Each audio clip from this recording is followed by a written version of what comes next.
How's the royal family? I pray that everyone is doing well. Well, this subject that I'm talking about is not a big surprise. Many of us bloggers have been talking about it, and I said I want to do my part too, because I was doing some research today, and I found something on NPR that I'm going to play for y'all later. It's an audio. But first and foremost, I have an article that I want to read the royal family, and people are just absolutely done. And when Rona popped up and we had that, that lockdown statewide, people really got to have a time to do a lot of thinking because, you know, um, folks are literally dropping like flies. People are dying. And there was a lot of things to consider. And when it comes to the royal family, it ain't no big surprise how we have been treated like pure shit on jobs. And other folks, because there's other folks out here in this world, other races of folks are being quite candid on how they feel, how they're being treated on jobs. And Lisa, just the other day, she reported, how our folks just rather opt to work at home. They don't want to deal with all the isms. There's a lot of hatred in America. The foundation of America, the foundation ain't a good foundation at all. It's a lot of blood and sweat and force labor where we was not paid whatsoever. We built this country, and then when they had to pay us, they we get the shittiest jobs and get treated horrible. What we often say, the last hired and the first fired. This is not new whatsoever. But now this thing, literally, the research I have been doing, it is literally on a global scale. But I'm gonna first read about what's going on here in America. So let me get my other computer. And even one thing I found out when I was doing my research, that even these articles that I read, they still ain't getting it. So what they are deeming this is the Great Resignation has taken many by surprise. Nearly 2/3 of U.S. workers are looking for a new job. But according to some HR and management studies, we probably could have predicted this would happen, right? Over decades, researchers have revealed turnover patterns that could explain why many are quitting in droves right now. Employers looking to stop the exodus should pay attention. Much of the on us is on them to give workers a better reason to stay. You need to pay people. They need to have excellent benefits, and the work environment should be positive. You will get more out of your worker. They want to pay you a little or nothing, just a little or nothing, and then on top of that, treat you shitty and just no positive reinforcement. That's coming from me. I'm not reading that. Y'all know that. Okay, research have shown that people tend to quit their jobs after experience a turnover shock, a life event, self-reflections about one's job satisfactions. Shock could be positive, like grad school acceptance or a new baby, or negative, like a divorce, sick relative, or they can be global, like Rona. All right, that upended every aspect of daily life. Yes, ain't never seen nothing like this ever in my lifetime. The universal nature of the pandemic is a major reason why so many are quitting at once. Most people didn't evaluate their job satisfaction. Every one of the three 365 days in a year, said Brooks Hampton, a professor of management and senior associates and dean at Georgetown University. These shocks usually happen for people, but with the pandemic, it happened in masses. Yeah, and it's being felt. So here we have virtually the entire workforce reassessing their feelings about work. To what degree will they quit? Historically, the availability of other jobs predicted how often people follow through. And right now, the U.S. has a record number of job openings. Between these, the widespread self-reflection, increased availability to work from anywhere, it's a perfect storm. Yes, it is.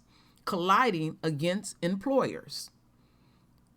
While the pandemic and subsequent shock were out of anyone's hands, there's a lot of employers could have done and still can do to keep employees from quitting, their jobs. A widespread study, turnover theory, proposed. Now, this is back in 2001, which is old as hell to me. Now, they did this widespread study by Hampton and two colleagues, and Terrence Mitchell and Thomas Lee, identified 6 factors that determine how much a person is embedded in their job and thus how likely they are to leave it. But y'all don't put down what would be the reason why in this article why folks would get up and leave. You did the study, but you didn't provide whatever you needed to provide, and you did that shit back in 2001, and we damn near in 2020. No, excuse me. We are in 2020. Tongue-tied. 2022. We're literally at that door. So that study is old and ancient, and they did not, I bet you in their study, they did not factor in a pandemic. But now employees opposed to employers have options. Now, remember I said my royal family, I said this recently, when they were giving out STEM checks, they were bailing out these big corporations and everything. And somewhere they must have had some mass meeting where they literally cut folks' pay in half. So like I said, opposed up here in the Bay Area making $30 an hour, 15, where somebody gonna have to work 2 jobs, and then you ain't spending no time with your family. And like my oldest daughter, she just recently went back to work, and I watched her go through the whole interview process and everything, and she was very frank and very demanding and very picky. And what ended up happening, she ended up the job that she was working from home when she was pregnant, her supervisor was putting back, to the best of her ability, the old team. And also my daughter was very adamant about what she know her worth. And I think she has about 14 years experience. She's an HR manager. And she told me that now she's working in the benefits part of it and everything like that. So I'm glad that she stuck to her guns. She's getting the pay that she actually deserve. So what inspired me also to do this video was I was listening to this 12-minute audio on NPR, how employers can win workers back and keep them after the Great Resignation. Okay, let's listen to what's really going on. I think. Got to read in between the lines. Honestly, who among us has not thought about quitting our jobs? You know, the old joke about winning the lottery and getting to say, "So long, suckers." Thing is, actually willing yourself to take the plunge, well, that's a lot harder than you think. I didn't even tell anybody. I sat in the parking lot and I tried to will myself to go in, and it wasn't happening. All right, so imagine it's a Saturday morning this past June. And I was sitting in the parking lot and I just decided I can't walk in there. I just cannot do it. Mary Waters had pulled up in front of a grocery store where she worked in St. Louis, Missouri. I couldn't walk into such a dehumanizing, toxic place where we're all sort of just like walking past each other, not even saying hi. The days would blur together. Waters had spent her days stocking freezers for $10.25 an hour. But she says customers and management didn't treat her like a human being. And on top of all that, she had to work a full year before qualifying for health benefits. That's not a great policy at any time, but especially in the middle of a public health emergency, to just let your employees come in without medical care. It made me feel like an absolute tool. She drove out of the parking lot and she did not look back. And Waters isn't alone. A year and a half into the pandemic, the number of people in the U.S. quitting their jobs is still growing. And by now, you've probably heard this moment being called the Great Resignation. The pandemic was sort of a nationwide awakening during a very stressful time. This is Anthony Klotz. He's an organizational psychologist at Texas A&M University, where he's studying the phenomenon that he dubbed the Great Resignation. It refers to the tens of millions of Americans who have quit or changed jobs during the pandemic, 4.3 million of them in August alone. He studies the question, why? Most people were reflecting on their lives at the same time that work was causing them burnout, or they were really enjoying working from home. I'm going to avoid using the term perfect storm, but it seemed like nothing like this had happened before. Consider this, more and more workers in the U.S. are quitting their jobs, some without a plan B, and it's forcing employers to rethink what their employees really need. From NPR, I'm Audie Cornish. It's Friday, October 22nd. It's Consider This from NPR. In our last episode and this one, we're taking a deeper look at what's wrong with the global supply chain. Yesterday, we talked about systems, manufacturing, shipping, trucking that are slowing things down. At the end of the day, the supply chain is made up of people. So today, we're talking about why so many of them have left or changed jobs. Now, Professor Anthony Klotz, we just heard from him, says there are 4 reasons people are quitting in mass numbers. There's a backlog of resignations. So because of the uncertainty during the pandemic, people who otherwise would have quit their jobs did not. The second factor, burnout. Again, think back to Mary Waters. Everybody's got their heads down trying to survive this thing. Burnout is a predictor of turnover because one of the only cures from it is getting away from that which burns you out. The third factor is what some have called the pandemic epiphany. People question their relationship with their jobs and realize they want something different. During the pandemic, because there was a lot of death and illness and lockdowns, we really had the time and the motivation to sit back and say, do I like the trajectory of my life? Am I pursuing a life that brings me well-being? The pandemic definitely led to some rethinking about priorities. You know, it makes you realize that there's more to life than work. Callie Ebenstein spent 7 years working her way up to the position of production manager at a brewery in Athens, Georgia.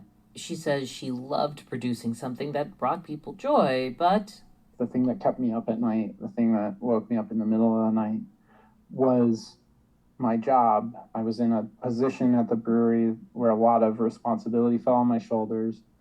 And at times, the lack of institutional support made that job harder. And the balance between what I was getting out of the job and what the job was taking from me tipped very solidly in the direction of leading me to leave. She quit at the end of July. Now, financially, she was able to stay home, be with her wife, take care of her garden and her chickens. We got a half dozen hens a month ago that we're hoping to raise for egg production. The ability to work from home, or the fact that employers were forced into a kind of flexibility, is another reason Klotz says a lot of people are quitting. So you figure millions of Americans get to work from home, and as human beings, the need for autonomy is one of our fundamental human needs. And we don't tend to give it up once we're given some personal freedom. So I figured there'd be a number of people who would quit rather than go back to the office. Even prior to the pandemic, I had already started considering making a change. Tamara Mahmood worked as a physician's assistant for 12 years for a local hospital system. Healthcare, I think, obvious to everybody, has been a system under a great deal of strain and pretty stressful job to have. Patient loads increase almost day by day, and our hiring capacity was never keeping up even prior to the pandemic. But then Mahmood got sick in March of 2020. Difficulty breathing, she felt burning in her chest, and she wasn't able to access a COVID test. She recovered, but Mahmood has 3 children at home, and she not only worried about putting them at risk, she didn't even get to see them very much. It's hard to be a woman in a workforce that's predominantly led by men and be faced with a global pandemic and think, like, do I want to continue to work for less pay, less recognition, less opportunities for advancement versus the well-being and safety of my family? Because as a mother, that was definitely something that was in the back of my mind.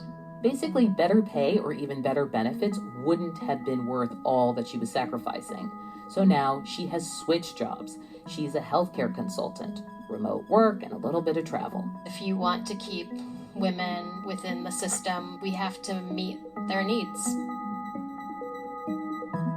Mahmood is pointing to another issue that's unusual about this moment. Women have dropped out of the workforce at twice the rate of men since the pandemic began. We have to have women's labor force participation go up so that we can continue to grow as an economy. This is the voice of William Spriggs. He's an economist for the AFL-CIO and a professor at Howard University. He says the U.S. once led the world in terms of women's workforce participation. Now we're ranked 6th among the world's 7 largest economies. And one reason, he says, is the U.S. hasn't made the same investments in the care economy. We're at the moment where it should be clear to everyone that childcare, that paid sick leave, that care for the elderly are necessary for us to have a full recovery. The rest of the world learned these lessons long ago, that government needs to make certain investments to get women's labor force participation up. And in the meantime, he says industries like, say, leisure and hospitality, well, they've lost workers to different jobs. A lot of the workers they used to count on aren't available, and many women have successfully switched industries. The share of women in construction has been going up, as an example. The share of women in transportation and warehousing has been going up. And these are industries that traditionally were male-dominated. So it's a combination of women switching sectors and the effect of the pandemic keeping women at home. Can you talk a little bit more about what you've learned about how employers are thinking about that? Meaning, are they offering different kinds of benefits for working parents, for women specifically in that position? A lot of employers have not improved their job offers. Some employers have, but a lot have not. And a lot of firms don't have active personnel departments to really do the kind of outreach for the type and level of disruption that we've seen take place. Okay, you heard that word, disruption? The tech world knows a lot about that. How's everyone doing? And the rock star of tech HR is one-time Google HR exec, Laszlo Bock. Single most important thing is to make humans actually feel like human beings. Okay, yeah, that sounds obvious, but Bock, using this ethos, now runs a company called Humu that consults with corporations big and small, trying to find and keep workers. And he says there's no longer a stigma to quitting and switching jobs. It's one of the many changes brought on by the pandemic. You know, in the pandemic, people have talked a lot about essential workers. but we actually treat them as essential jobs. We treat the workers as quite replaceable. So that's the most important thing. Remember that all the people who are working for you are actually people and should be treated as such. I want to talk a little bit about what people have been calling kind of public-facing service employers, whether that's grocery stores, whether that's fast food. This is the area where we're also seeing those help wanted signs. But are there things that they can do to make things better for their workers? Or rather, are there things they are prepared to do to make things better for their workers that they haven't in the past? You have to be willing to actually listen to what their needs are. So, for example, hourly workers often get scheduled with a closing shift followed by an opening shift the next day. That's exhausting. That's a lot of extra work at the end of the day, and then you have to come in early to open. A simple thing is to not schedule those back to back. Hourly workers, often their employers have no idea whether they commute into work using just one means of transportation or more than one. If people are using more than one means of transportation, that's a signal that you need to be doing more for these folks. That's a hard commute and they're higher attrition risk than other workers. There's obviously living wages that need to be paid for workers. But the most important underpinning fundamental thing is to just ask these folks, how are things going? What else can we do for you? And then the final thing for these workers is so many of them face so much abuse from their customers. Not every day, not all the time, but they need to be supported in that. So is this the end of the customer's always right? I hope so, because a lot of customers are kind of crazy. It just feels like you're blowing up a couple of ideas here. The customer is always right. You're saying maybe not. Lots of people could have more flexible schedules, and smarter and more humane scheduling in the service sector also could have been done. I mean, there's a lot here that has been revealed by the pandemic. Absolutely. And I think what's different about this moment is we have this unifying kind of pandemic experience. So everyone's going through this globally at the same time, and everyone's kind of saying, we're suffering. There's got to be a better way. And we're suffering because our jobs actually make us sick, and people have options.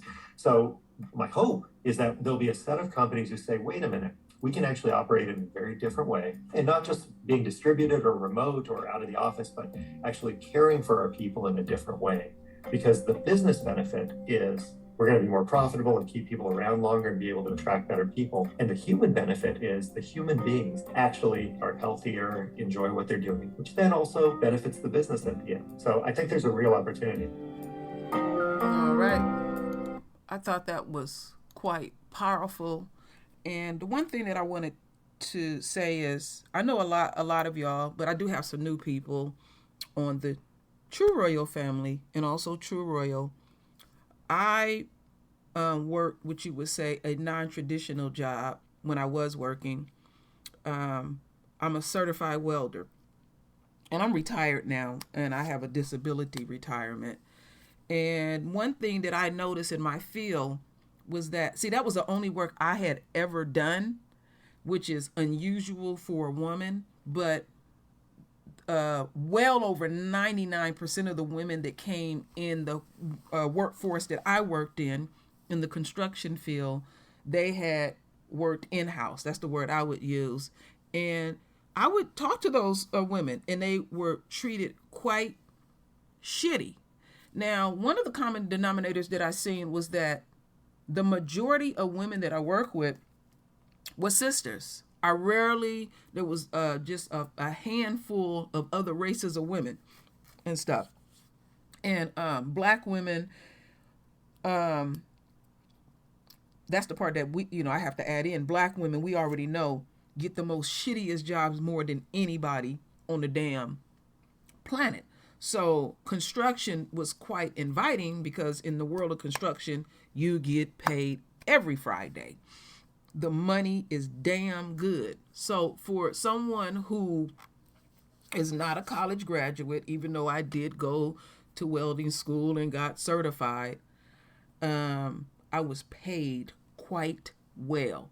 And my father worked in that field. He was a pipe fitter, so I had already knew that what kind of pay you would get, and I was always good with my hands. Many of y'all know that I'm dyslexic, so I always felt like I was not a good fit for college. I'm just being earnest with y'all. I didn't feel like I had what it took. I didn't do the greatest in school.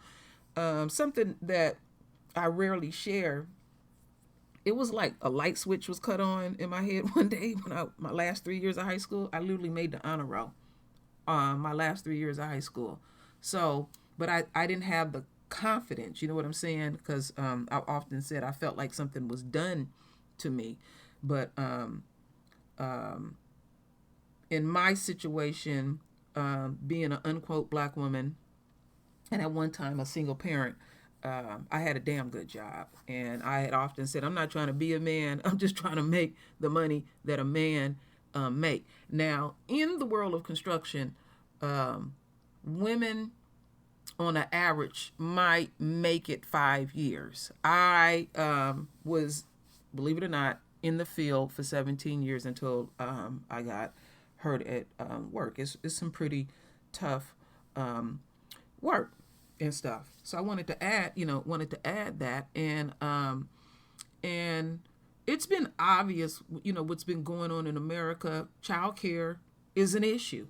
It was an issue way before Rona it even hit. And I happen to be in a situation where I have to care for my granddaughter. And I had already prepared myself when my daughter was pregnant, and Rona hadn't even quite hit yet and stuff. And it is very essential because my daughter said they look just for the hell of looking. And I feel immensely humble and grateful that I am there for my family. And my grandmother was there for my mother's mother was there for me to care for my children, literally to drop them off at school. We all have to help each other. But also, let's go back to these jobs. See, these people, this is what I think that they think that's going to happen. They're trying to ride it out, think Rona just going to completely go away. America going to go back to business as usual, and they can just keep treating people that way. And it ain't happening that way. And now, employees have leverage, and they're gaining more momentum, and they're speaking on how they feel. If you have a company, it is more cost effective to pay folks well, treat folks well, find out, have a department where if there's some personal issues that people need to deal with, and you will have a better outcome. See, America was having this turnover rate. It was especially like the frontline workers. They didn't give a fuck. They figured like their attitude is like, though, because I have been it's been thrown in my face by a family member. Well, you and your husband, y'all nothing more than manual laborers. My husband, he worked over 35 years as a iron worker, but his specialty was to erect cranes.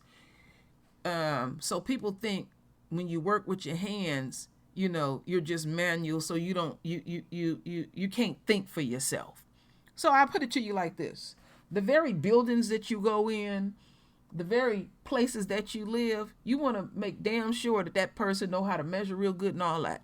So is that a manual labor? See how people have these attitudes about people that work? They just look down on them. So we're going to see some great changes. And then it was really deep to hear that they seeing that women are very essential to the workforce, and to just, treat a woman horribly, and she got children and these big responsibilities and stuff like that. And they be knowing. They don't care. So I'm going to keep a close eye, like many of us is keeping a close eye and watching how this thing is going to evolve. And the government need pressure. We need full child care paid for, because you're bullshitting. Some of these countries overseas, they get it. This country, they don't want to get it. No, they don't want to get it. Even as I speak, they don't want to get it. Even though they so-called hearing what people saying, they are banking on that all of this will just simply go away. It ain't gonna go away. And the thing that gets me is, being chinchy and giving up chinchy benefits they getting the biggest tax write-off whatsoever. And you trying to hold on and hoard as much as you can. And it's affecting their immediate situation because folks got options. Because one thing that I love about what has happened with Rona, it is separating us from the enemy and is bringing the royal family back together. We need each other. And we need to continue to support each other and to help each other and to get along. That is it. And that is all at the end of the day. So my royal family, what I need you to do is to render your voice with your beautiful divine words. And it's always, my royal family, I thank you for your love. I thank you for your support. And with that said, Ashe.